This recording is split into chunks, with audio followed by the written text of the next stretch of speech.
আল্লাহ তাআলা বলছেন, নিশ্চয়ই যারা ঈমান গ্রহণ করে আল্লাহ তাআলার প্রতি ঈমান আনে, রসুলের প্রতি ঈমান আনে, রসুলকে সর্বশ্রেষ্ঠ এবং সর্বশেষ নবী ও রসুল হিসাবে বিশ্বাস করে, এই দুনিয়ার থেকে যাইতে হবে, চিরকাল থাকার জন্য আসি নাই, এই কথাও বিশ্বাস করে। মৃত্যুর পরে আরেকটা জীবন আছে, ময়দানে মাহশরে উঠতে হবে, হিসাব নিকাশ দিতে হবে, এই কথাও বিশ্বাস করে, এর প্রতি ঈমান আনে।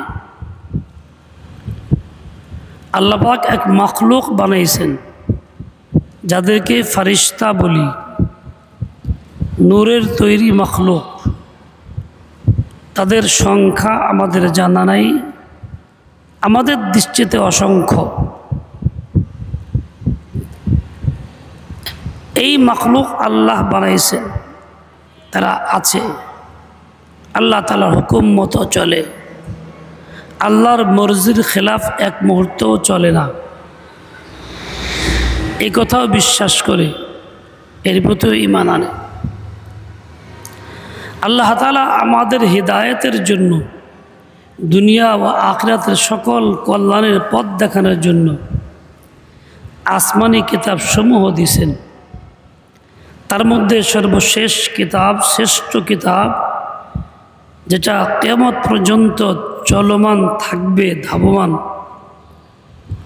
কোরআনে কারীম, এই কিতাবকে বিশ্বাস করে, এর প্রতি ঈমান আনে। ভালো মন্দ যা কিছু আমার ঘটতেছে, এই সব কিছুর ফয়সালা আল্লাহ পাক করে রাখছেন, যেই ফয়সালার নাম তাকদীর। ওই ফয়সালা অনুপাতেই দুনিয়াতে বাস্তবায়িত হয়, এই কথাও বিশ্বাস করে, এটার প্রতি ঈমান আনে। এই বিষয়গুলি বিশ্বাস করার সাথে সাথে ওয়ামিলুস সালিহাতি, জীবনভর সে নিয়মিত ইচ্ছাকৃত খাঁটি নিয়ত কইরা নেক আমলগুলি করতে থাকে। জীবনভর নিয়মিত ইচ্ছাকৃত সহি নিয়তের মাধ্যমে নেক আমলগুলি করতে থাকে। এইরকম ঈমান, এরকম নেক আমল যার আমলনামায় থাকবে, জীবনে পুঁজি থাকবে, তাদের জন্য জান্নাতুন, অনেক বাগান, শান্তির জায়গা, আরামের জায়গা, যে শান্তি ও আরামের কথা দুনিয়ার কেউ কল্পনাও আনতে পারে না। এইসব শান্তি ও আরামের জায়গা, বাগান আল্লাহ তৈরি করছেন। তাদের জন্য বরাদ্দ যারা এই ঈমান আনে এবং নেক আমল করে, যেরকম বলা হইল।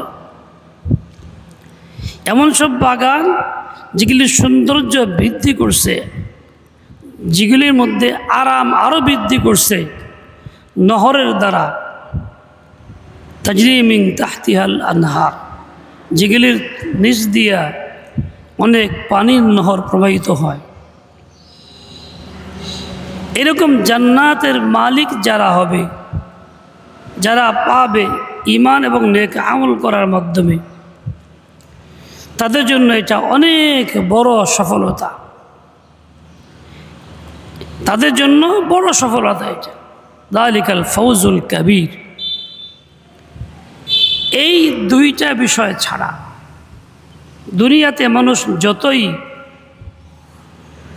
চাকচিক্যে থাক, উন্নত বাড়িঘর করুক, খানা দানা মানে ভালো খাক, পোশাক খুব উন্নত হোক, মানুষ জায়গায় এক বাক্যে চিনে, এরকম হোক, প্রভাব প্রতিপত্তি খুব বেশি আছে, এমন হইলেও তাদের জীবনটা কামিয়াবির জীবন না। ঈমান আমল ছাড়া তাদের মধ্যে কামিয়াবি আসতে পারে না। ঈমান আমল যখন থাকে তো তাদের কামিয়াবি হাসিল হয়, সফলতা হাসিল হয়। তাহলে সফলতার মূল চাবিকাঠি দুইটা, একটা ঈমান সবার আগে, একটা নেক আমল সব সময়ের তরে। সকলের আগে ঈমান কাম্য, যে ঈমান ঠিক থাকলে সব ঠিক। নেক আমলও নেক আমল হবে ঈমান সহি থাকলে। ঈমান ঠিক না থাকলে নেক আমলও নেক আমল হয় না। কোনো মহিলা বলে আগে নামাজ পড়ছি, রোজা করছি, ভালো কাম করছি, কিন্তু আল্লাহর ইনসাফ নাই, বিচার নাই। এমন এক স্বামীর কাছে বিয়ের ব্যবস্থা করে দিছে যে জাহেল, নামাজ কালাম পড়ে না, দিন মানে না, কাজেই আল্লাহর কাছে আর কমু না, আর নামাজ কালাম পড়ম না। এরকম বললে সেই মহিলার ঈমান খতম হয়ে গেছে, স্বামীর থেকে তালাকও হয়ে গেছে। এখন যতই সুবহানাল্লাহ পড়ুক, যতই ওড়না পড়ুক, হিজাব পড়ুক, তাসবিহ হাতে নিয়ে ঘুরুক, যতই উমরা করুক, যতই হজ করুক, এইটা হলো বেঈমান। এর এই নেক আমল, হজ, উমরা, জিয়ারত, তাসবিহ, তাহলিলের কোনো মূল্য নেই। এগুলি আমল নামা জমা হবে না। কাজেই বাহ্যিক নেক আমল দেখা যায় ঠিকই, বিনিময়ে জান্নাত মিলবে না, আল ফৌজুল কবির, বড় সফলতা অর্জনও হবে না। এই জন্য বলি ঈমান হইল সবার আগে, ঈমান থাকলে যাব বাগে। এই যে আমার আগে মুহতারাম মাওলানা সাহেব অনেক ফাজাইলের কথা বলেছেন, অনেক আমলের কথা বলেছেন। ওই আমলগুলি করলে লাভবান হওয়া যাবে, সওয়াব পাওয়া যাবে, আশ্বাসও আছে। কিন্তু কখন? যখন ঈমান ঠিক থাকবে তখন। ঈমান যদি ঠিক না থাকে তাহলে ওই ধরনের হাজারো আমল করলেও ওই আমলের সওয়াব জমা হবে না, তার জন্য বিনিময় জান্নাত হবে না, আল ফৌজুল কবির হাসিল হবে না।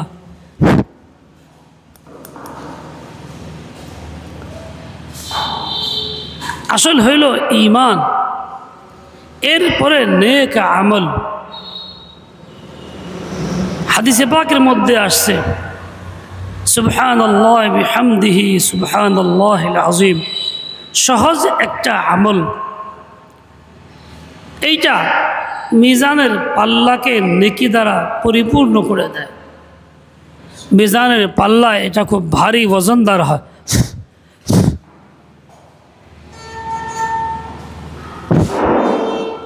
ভারী ওজনদার হয়, কিন্তু কার জন্য? যার ঈমান আছে তার জন্য। ঈমান যার নাই তার জন্য এই কালিমা লক্ষবার পড়লেও যা, একবার না পড়লেও তাই। ঈমান থাকলে তবেই কাজে আসবে, উপকারে আসবে। আমাদের অবস্থাটা এতটাই ভয়ানক, ঈমান আছে কিনা জিজ্ঞাসা করলে জবাব দেওয়া যাবে না। আর ঈমানের দাবি করতে পারি, কিন্তু বাস্তবে ঈমান থাকে না, হাকিকতান ঈমান নাই। ঈমান নষ্ট হওয়ার কাজকর্ম এত পরিমাণে করি আমরা, বুঝি না যে কি হয়ে গেল। ঈমান আছে কিনা তাও জানি না, এই জন্য ফিকিরও নাই, ভাবতেছি আছে। আর ওই জন্যই সামাজিকতার মধ্যে চলতেছি। ঈমানের পরিচয়ে, মুসলিমের পরিচয়ে। আল্লাহ আমাদের হেদায়েত দান করেন, সহি বুঝ দিয়ে দেন। অভিজ্ঞতার আলোকে মা বোনদের দ্বারা এমন সব কথাই বেশি বের হয়, এমন আচরণটাই বেশি হয় যেগুলির দ্বারা ঈমান ধ্বংস হয়ে যায়, ঈমান থাকে না। এবং গুনাহ যেন তাদের মজ্জাগত স্বভাব হয়ে গেছে। যে কোনো গুনাহ তার জন্য করা খুব সহজ। এই জন্য মনে কোনো অশান্তিও লাগে না, আঘাতও লাগে না, পারিশানিও আসে না। গুনাহ চলতেছে চলতেছে, বরং গুনাহটাই তার কাছে ভালো মনে হয়ে যায়।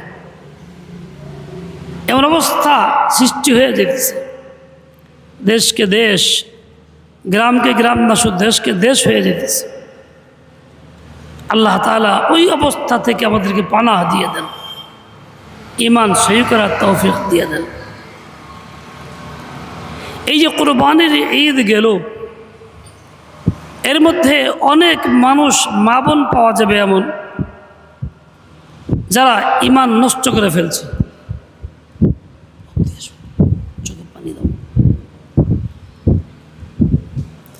তাদের মালের সম্পদের হিসাব যথাযথ করে নাই। কোরবানি ওয়াজিব হয়ে গেছে আর তারা অস্বীকার করতেছে, না আমাকে কোরবানি নাই, সম্পদ নাই, টাকা পয়সা, কোরবানি আমাকে ওয়াজিব না, এবং সে দিচ্ছে না, দেয় নাই। ওয়াজিবকে অস্বীকার করলে ঈমান কোথায় থাকে? ওয়াজিবকে অস্বীকার করলে ঈমান কোথায় থাকে?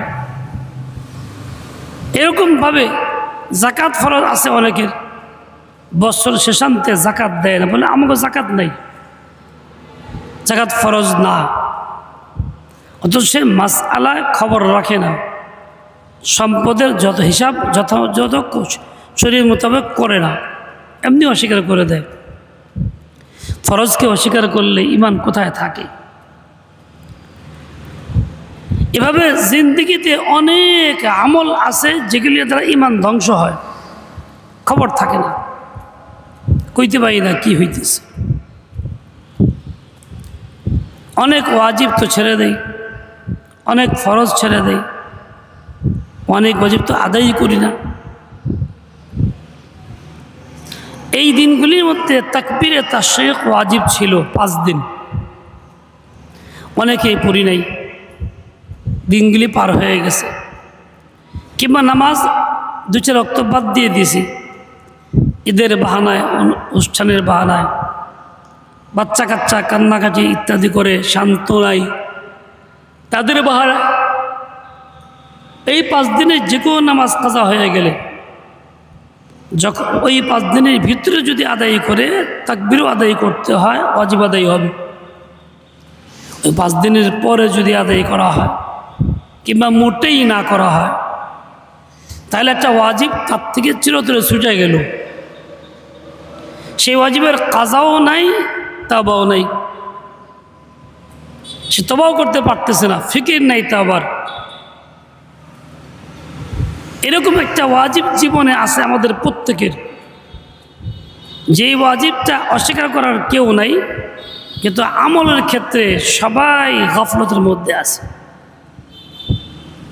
কেউ নাই মানে উলামায়ে কেরাম নাই।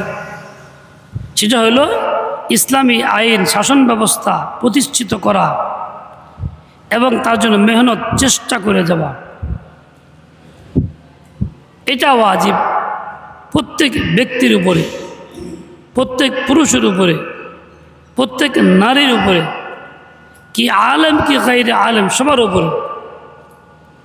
কিন্তু আমরা এই ওয়াজিবটার দিকে ভ্রুক্ষেপ করি না, তাকাই না, মনেও করি না, উল্টা কেউ বললে তার সাথে খারাপ আচরণ করি, তাই মিয়া কি শুরু করছো, নিজেকে পাকসাপ মনে করি, আমি রাজনীতি মুক্ত, অরাজনৈতিক পরিচয় দিতে অভ্যস্ত হয়ে গেছি, ভালোবাসি। কোনো মুমিনের শান না অরাজনৈতিক পরিচয় দেওয়া, কোনো মুসলিম নিজেকে অরাজনৈতিক বলতে পারে না, সেভাবে প্রচলিত রাজনীতি করি, আমি ইসলামী রাজনীতি করি, এটা বলবে। অরাজনৈতিক শব্দ যে বলে তাতে ঈমানই থাকে না। খোলাফায়ে আরবা রাসূল আকরাম সাল্লাল্লাহু আলাইহি ওয়াসাল্লাম রাজনীতি করছেন, ইসলামী রাজনীতির জান্নাত খিলাফত ব্যবস্থা ছিল। খোলাফায়ে আরবা রাজনীতি করছেন, আল্লাহর আইন প্রতিষ্ঠিত করছেন। রাসূল আকরাম বড় আলেম ছিলেন না, খালি সকল বড়দের বড় ছিলেন, ইমামুল মুরসালিন। খোলাফায়ে আরবা সাহাবাদের মধ্যে বড় আলেম ছিলেন, ইনারা করছেন। এবং তারপর 300 বছর পর্যন্ত একাধারে রাষ্ট্র পরিচালনার কোনো অংশ এমন ছিল না, কোনো সেক্টর এমন ছিল না যেখানে আলেম ছিলেন না। শুধু আলেমের দ্বারাই পরিচালিত হইতেছিল। এজন্যই ওই সময়ে ইনসাফ পরিপূর্ণ প্রতিষ্ঠিত ছিল। ইসলামের সুশাসন তারা ফল ভোগ করছেন।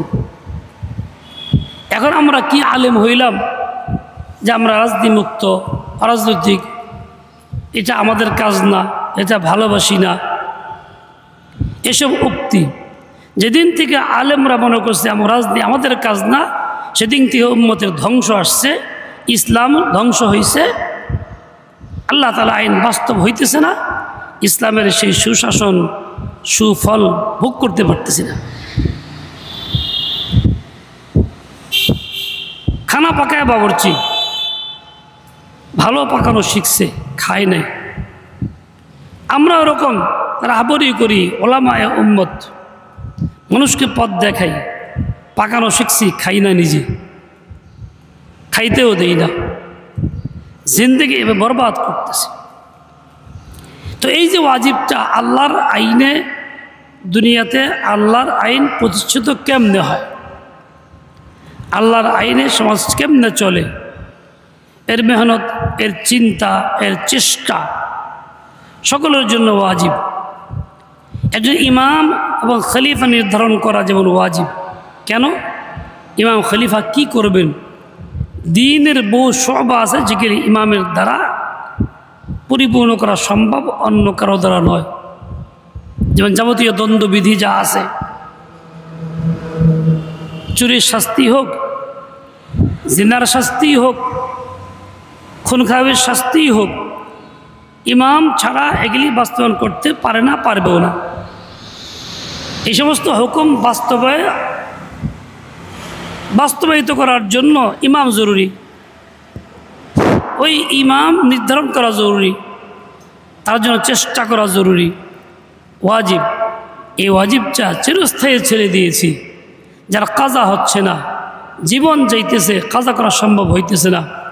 আর আমি এভাবেই নিজেকে ধ্বংস করতেছি, নিজেকে এর থেকে মুক্ত মনে করতেছি, গর্ববোধ করি আমি অরাজনৈতিক। এটা কোনো গর্বের বিষয় না, এটা ধ্বংসের বিষয় ছিল। লজ্জা করা দরকার ছিল, নিজেকে অরাজনৈতিক কেমনি বলতেছি আমি কি রসুলের রাজনীতি বাদ দিয়ে দিছি? খোলাফাতের রাজনীতি বাদ দিয়ে দিছি? আমি কি ইসলামের এই দিক পছন্দ করি না? কেমনি অরাজনৈতিক হইলাম? ঠিক তেমনি আমরা অরাজনৈতিক বলার কারণে এখন মানুষ, মা বোনরা সব ঝুঁকছে প্রচলিত রাজনীতির মধ্যে, যেখানে সমর্থন আছে কুফুরের, ধর্ম নিরপেক্ষতার, উমুকবাদ তুমুকবাদের, জাতীয়তাবাদের, যে সমর্থন আছে সকল ক্ষমতার উৎস জনগণ এই আকিদার উপরে। এভাবে অনেক কুফুরি কাজকর্মের সমর্থন যেখানে আছে, এমন সব কাজে ঝুঁকছি আমরা, আমাদের মা বোনরা। ফল কি? উপরে ঈমান, ভিতরে কুফুর। উপরে ঈমান, ভিতরে কুফুর। উপরে খুব সুগ্রাণ, ভিতরে আটির উপরে খুব চুকা আম যদি হয় তো কীরকম অবস্থা হয়? মজা লাগে না? ওই আম যে বেচছে তার উপরে মানুষ ক্ষিপ্ত হয়, অশান্তি শুরু হয়ে যায়। বেচারা ধোকা দিল, আমারে খুব মিষ্টি করে দিল। এটা স্বাভাবিক বিষয়, তবে না পছন্দগি এর মধ্যে আছে। আমরা যা করতেছি তবে অসরা না পছন্দগি এর মধ্যে আছে, বড় ভুলের মধ্যে আছে। এভাবে ঈমান নষ্ট করতেছি, ধ্বংস করতেছি, খবর থাকছে না। আর শুধু ফজিলতের ওয়াজ, ফজিলতের হাদিস, ফজিলতের কথা। আর আগে তো ঈমান চাই, পরে তো ফজিলত চাই। ফজিলত বাতাও তো ঈমানে ফজিলত বাতাও। ঈমান আনলে কি ফজিলত? জিন্দগির গুনাহ খাতা একবারে মাফ। সহি ঈমান আনলে, ঈমান আনলে কি ফজিলত? জান্নাত মিলবে ঈমান আনলে, বিনিময়ে জান্নাত। ঈমান আনলে কি ফজিলত? আল্লাহর সঙ্গে দিদার হবে। ঈমান আনলে কি ফজিলত? বলে তুমি সব থেকে নিরাশা হইয়া নিজেকে মুক্ত করে আল্লাহমুখী বানাইবে, তো আল্লাহ সবই তোমাকে দিবে। হাজারো ফাজাইল সেগুলি বয়ান করি, ওইগুলি মা বোনরা আমরা সবাই শুনি, জিন্দগি পরিবর্তন করি, বানাই। যাই হোক, যেমন তাকবীর তাশরিক ছুটে গেলে এই কয়দিন পরে আর কাজার সুযোগ নাই, ঠিক তেমনি আল্লাহর আইন বাস্তবায়ন করার চেষ্টা করে যাওয়াটা ওয়াজিব। ছেড়ে দিলে এটা কাজা নেই, আজীবন থাকবে ওইভাবে, এটা কাজা করা সম্ভবই হবে না। তাহলে কত বড় ভুলের মধ্যে আছি, যেই ভুল থেকে নিজেকে মুক্ত করতে পারতেছি না। এই জন্য ফিকির করি, চিন্তা করি, জিন্দিগি বানাই, সহি কথাগুলি শুনি, সেগুলিকে বুঝি বানায় ফেলি, জায়গা মতো পৌঁছায়া দেই। আল্লাহ তাআলা আমাদের সবাইকে সহি বুঝ দিয়ে দেন, হিম্মত আলে তৌফিক দিয়ে দেন। আমাদের সমাজের অবস্থা, বিয়ে শাদীর ক্ষেত্রে মা বোনরা বড় বাধা। ছেলেদের বিয়ে সময় মতো করায় না, ও কামাই করা, তুই কেমনে খাওয়াবি, তো বউ পালবো কেরা। বাবারে মা কুবুদ্ধি দেয়, দরকার নেই, যে কদিন এমনি আছে, ভালো ছেলে আমগো লগে আছে, বিয়ে করলে এটা আমার লগে থাকবো না, কাজে পোলার কামাই কিছুদিন খেয়ে লই। এভাবে তাকে বিয়ে সে দেরি করাইতেছে, এদিকে ছেলেটা বিভিন্ন পথভ্রষ্ট কাজে লিপ্ত হইতেছে, হারাম কাজে লিপ্ত হয়, নিজের জীবনকে ধ্বংস করে,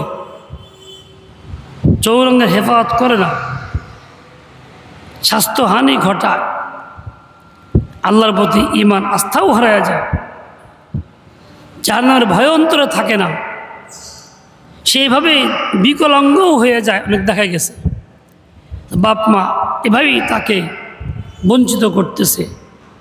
বাবা মার উপরে সন্তানের 3টা হক আছে, কমপক্ষে মৌলিক 3টা হক তো আছে। অন্যতম একটা উত্তম নাম রাখা। প্রচলিত নিয়মে যে সমস্ত নাম আছে, সল্টু, বল্টু, মিন্টু, রন্টু, এটা নয়। উত্তম নাম মানে আল্লাহ তাআলার নামের সাথে জড়িত, তো রসূল আকদাসের সাথে সম্পর্কিত, শরীয়তে যেগুলি অনুমোদন আছে। দ্বিতীয় হকটি হল দিনদার নারীকে বিবাহ করা, বাবার উপরে সন্তানের হক, যাতে দিনদার নারীর পেটে ওরকম সন্তান জন্ম নেয় দিনদার। দ্বিতীয় হইল দ্বীনে ইলম শিক্ষা দেওয়া, উপযুক্ত বয়সে বিয়ে শাদী করাইয়া দেওয়া, যাতে গুনাহ থেকে মুক্ত হয়, চরিত্র রাখার ব্যবস্থা করা। আমরা ঈমান হারাইছি তো সব লাইনের মেহনত হারাইছি। ছেলে সন্তানদেরকে যথাসময় বিয়ে শাদী দিচ্ছি না, আর তারা গুনাহে লিপ্ত। এক পর্যায়ে ছেলে এদিক সেদিক চলে যায়, এক পর্যায়ে মেয়ে এদিক সেদিক চলে যায়। গত সপ্তাহে ঈদের দিন এক মেয়ে চলে গেছে, 2:30-3টার দিকে মাকে বলছে আমি একটু ঘুরে আসি। কই যাস? কই আশেপাশে এনতে ঘুরে আসি। গেছে তো গেছে, আজও গেছে, এই সপ্তাহ পুরা গেল, আর ফিরে নাই, কোনো সন্ধানও নাই। এই অবস্থা সৃষ্টি করলো কারা? মাথা ব্যথাই করছে, তাকে উপযুক্ত ছেলের কাছে বিয়ে দেয় নাই। এই জন্যই সে এরকম আওয়ারা হয়ে গেছে, দিশাহারা হয়ে গেছে। এখন যাই কিছু করুক, দায় দায়িত্ব ওই মুরব্বী গার্জেন, বাবার, মার। এভাবে জিন্দগি বরবাদ করতেছে। প্রত্যেক কাজের মধ্যে আমাদের ঈমান মোতাবেক কাজ নাই, নেক আমল নাই, নবীর সুন্নাহ নাই। যার যেখানে যেরকম মনে চায় সেরকম করতেছি, ওটাই ভালো লাগতেছে। এটার নাম ঈমান না, এটার নাম নেক আমল না। ঈমান নেক আমল খোলাসা হবে এইটা, আল্লাহকে বিশ্বাস করি, আল্লাহর মর্জি মতো চলি, রসুলকে বিশ্বাস করি, পরিপূর্ণ রসুলের তরিকায় চলি, তার মর্জির বাইরে মোটেই না যাই। রাযিতু বিল্লাহি রাব্বান মুখে বলি, বাস্তব দেখায় দেয় আমি আল্লাহকে পায় সন্তুষ্ট, আল্লাহর আইন পায় সন্তুষ্ট, আল্লাহর ফয়সালা পায় সন্তুষ্ট। আমি কুফরি আকীদা বিশ্বাস পায় সন্তুষ্ট নয়। রাযিতু বিল্লাহ মুখ দিয়ে পড়ব, বাস্তবে এরকম বিশ্বাস করবে, তবেই তো ঈমান হবে। আমরা মুখে বলি এইটা, কাজে বেলা কুফরের পছন্দ, কুফরের সমর্থক, এর দ্বারা ইমান বৃদ্ধি হয় না, কুফরি বৃদ্ধি হয়। আল্লাহ আমাদের হেদায়েত দেন, সহিবুজ দিয়ে দেন। মা বোন আমার, আপনারা আমাদের চাইতে দ্বীনি ইলম শেখার সুযোগ কম পান। ব্যস্ততা আপনাদের সংসারে বেশি, বাল বাচ্চার দায় দায়িত্ব বেশি,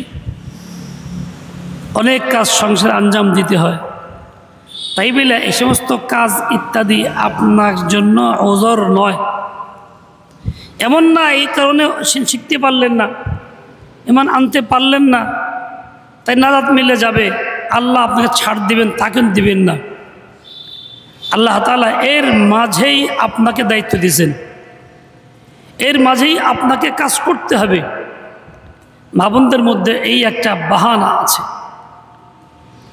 যেগুলো নেক কাজের প্রতি বাহানা অনেক বেশি, কিন্তু ভালো কাজের ছাড়া খারাপ কাজে বাহানা নেই। এই যে দিনগুলি গেল, নেক আমল করার কথা, টিভি দেখতে বাহানা ছিল না, সময় গেছে। মোবাইল চালাতে বাহানা ছিল না, সময় গেছে। কোরআন তেলাওয়াত করতে বাহানা, তেলাওয়াতের সময় পাওয়া যায় নাই। নফল নামাজে বাহানা ছিল, সময় পাওয়া যায় নাই। পর্দা করতে বাহানা ছিল, ব্যস্ততার কারণে পারি নাই, মেহমান আসছে, ওই মেহমান আসছে। কিন্তু খারাপ কাজে একটাও বাহানা ছিল না। গীবত করতে বাহানা ছিল না, কিছু সময় বৈশাখ কাটাইতেও বাহানা ছিল না। অনেক বদ আমল আমার দ্বারা ইচ্ছা নিচে ঘটছে, অযথাই হাসি মজাক করছি, দিল মুর্দা করছি, তাতে বাহানা ছিল না। অযথাই গল্প গুজব করছি, তাতে বাহানা ছিল না। এভাবেই আমি নেক কাজের মধ্যে শুধু বাহানা দোহাই দিছি। কাজে আমার জিন্দেগি আগে বাড়বে কেন? এর পিছনে মূল কারণ আমার গাফলত। আমি নিজেকে গাফিল বানায় রাখছি, আমি ইমানের ব্যাপারে সচেতন না, আখিরাতকে বিশ্বাস করছিলাম, এই কথা ভুলে গেছি। গাফলতের খোলাসা হইল যে ভুলে যাওয়া, নিজেকে ভুলাইয়া রাখা। আমি নিজেকে ইমান থেকে ভুলায় রাখছি, আখিরাত থেকে ভুলায় রাখছি। আসলে মূল ছিল গাফলত, যার কারণে আমি এসব কাজ করছি। গুনাহ করতে বাধা আসে নাই, নেকির মধ্যেই বাধা আসছে। যে মহিলা বা পুরুষের জীবনে এমন হয়, নেক কাজে বাধা, গুনার কাজে বাধা নাই। নেক কাজে শান্তি লাগে না, গুনার কাজে আরাম তৃপ্তি লাগে, এই জন্য করতে থাকি। বাস্তবে তার ইমান 0 পয়েন্টে আছে। মুখে দাবি আছে ইমানের, বাস্তবে ইমান নেই। আর যখন মুখে দাবি থাকে, বাস্তবে ইমান না থাকে, ওই ইমান নিয়ে দুনিয়ার থেকে যাওয়া যায় না, গ্রহণযোগ্য ইমান না, আখিরাতে নাজাত মিলবে না। এই জন্য ইমান তাজা করি, আগে গাফলত দূর করি। নিজে পারি না, তাহলে সকাল সন্ধ্যা জিকির করি, ধ্যান করি, লিখে রাখি, ইচ্ছাকৃত বলি আমি একজন মুমিন, আমি আখিরাত বিশ্বাস করি, আমাকে জবাব দিতে হবে। দিনে একাধিকবার মাঝে মধ্যে এই কালিমাটা পড়ি, না পারলেও কথাগুলি বলি। নেককার সাথী বানাই, যার গাফলত নাই তাকে সাথী বানাই, তার সাথে সম্পর্ক করি, কথা বলি, তার থেকেই ইস্তেফাদা করি। এভাবে আমি গাফলত দূর করি। তারপরে আমার নেক আমলের প্রতি আগ্রহ থাকবে, স্বাদ মজাও থাকবে, আমি গুনাহ থেকে বাঁচতেও পারবো, আল্লাহর কাছে জবাব দিতে পারবো। এই গাফলত দূর না করলে কোনোটাই আমাদের অসম্ভব হবে না। মা বোন আমার বলবেন, পিছাচিরা বানাইছে, এই জামাই যখন আসছে, নাতিনাত করে আসছে, এই সেই খুব ব্যস্ত ছিলাম, এই জন্য পারি না এই কিছু করতে। খুব ব্যস্ত আপনার জীবন, নিঃসন্দেহে। আমার তো খুব ব্যস্ত। এই যে আপনার একটু পরেই, যেখানে 2-4 মিনিট পরে হইতে পারে গুরুস্থানটা, কতটুকু দূরে এই গুরুস্থানটা? খুব কাছেই আপনাদের এই কোনায় গুরুস্থানটা, যেখানে আপনার মতো অনেক যুবতী মহিলা, বয়স্ক মহিলা চলে গিয়ে শুয়ে রয়েছেন। তাদের ব্যস্ততা ছিল, থেমে গেছে, আজ কিছুই নাই কাজ তাদের। তারা আজ বলে না সময় পাই না, তারা আজ দৌড় দেয় না, তারা পিঠাও বানায় না, চিরাও বানায় না। তাদের জীবন সম্পূর্ণ থেমে গেছে। একদিন এমন আসবে আপনার জীবনটাও থেমে যাবে। আজকে যেসব কাজের কথা, ব্যস্ততার কথা, নেক আমল থেকে নিজেকে বঞ্চিত করতেছেন, এটা আর থাকবে না। এই ব্যস্ততা একাই বন্ধ হয়ে যাবে। তখন আপনি কি করবেন? শিক্ষা নেন, যে ব্যস্ততা আমার কাছে আছে থাকবে না, বন্ধ যখন হবেই নিজেকে এখন থেকে কিছু থামায়া দিয়া আল্লাহমুখী হয়ে যাই, আল্লাহ তাআলার হুকুম জীবনে বাস্তবায়ন করার আপ্রাণ চেষ্টা করি, নিজেকে আল্লাহ তাআলার প্রতি ঈমান বিশ্বাস দিয়া এবং নেক আমল দিয়ে পরিপূর্ণ করি, সুন্নত দিয়া চুল থেকে পা পর্যন্ত সাজাই। আল্লাহ পাক রব্বুল আলামিন আমাকে আপনাকে তৌফিক দান করেন। যে কোনো কথা বলি আমি যেন আল্লাহর কথাই বলি, রসুলের তরিকার কথাই বলি, আল্লাহ এবং রসুলের তরিকার কোনো কথা না বলি। মনে রাখবে, মানুষ যে কাজের প্রতি আকৃষ্ট হয়, ভালোবাসে, মোহাব্বত করে, সেটা বারবার মনে করে বারবার বলে। একজন দুনিয়ায় প্রচুর রাজনীতি করে হারাম তরিকায়, সে যেখানে সেখানে এই কথা বলে, এটা পরিচয় দেয়, আমি অমুক দলের অমুক সদস্য, এই দায়িত্ব পালন করি, এইটা করি, ওইটা করি, আমি অমুকটা করছি, তমুকটা করছি বলতে থাকে। আমার জিন্দেগি এমন হবে, আমি তো আল্লাহ পাকের বান্দা বান্দি, আমি মুমিন, আমি ইসলামী রাজনীতি করি, আমি এই কাজ করি, ওই কাজ করি, আমি তো ওই গুনাহ ছেড়ে দেই, আমি তো ওই জিকির করি, আমি তাহাজ্জুদ পড়ি, পরের কল্যাণ করি, পরকে দিন শিখাইতে ব্যস্ত হয়ে যাই, আমি যে এই পরিচয় দিয়ে থাকি, মুখ যেন এইগুলিই ফুটতে থাকে। এই সমস্ত জিকির দ্বারা নিজেকে সম্পূর্ণ ঢেকে ফেলি, জিকিরকে গালিব করে ফেলি। আল্লাহ পাক রব্বুল আলামিন আমাকে আপনাকে তৌফিক নসিব করেন, কাউকে বঞ্চিত না করেন।